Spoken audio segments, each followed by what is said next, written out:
mám sen stát se jednou velkým režisérem a režírovat filmy.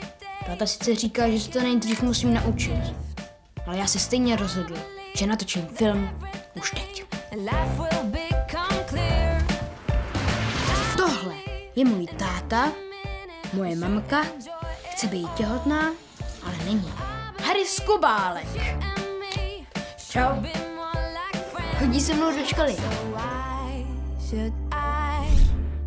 Tohle je Stáňa, holka, kterou miluju. Podle mě se jí také líbí, ale je to ještě mladá holka a stydí si pořádně projevit. Máme takový tajemství, který chceme vyřešit. Zjistil jsem, že táta někam jezdí. Právě díky kameře. Jsi byl dneska doma?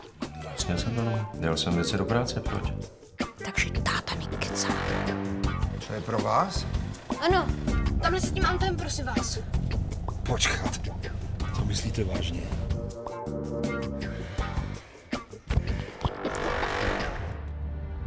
A kde mi natočíš, jak je to u vás? Nebudu točit u nás.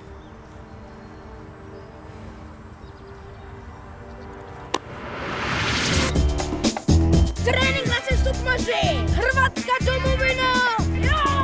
Gentlemen.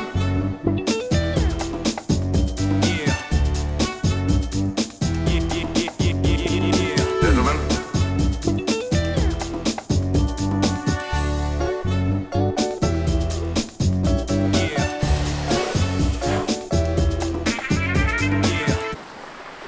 To jo, ale třeba spolu nespí. Jak jako nespí? No nespí, ne jako vedle sebe, ale že spolu víš jako. Já vím, jak jako nespí, ale co jestli spolu jako nespí? No spí spolu. Spí.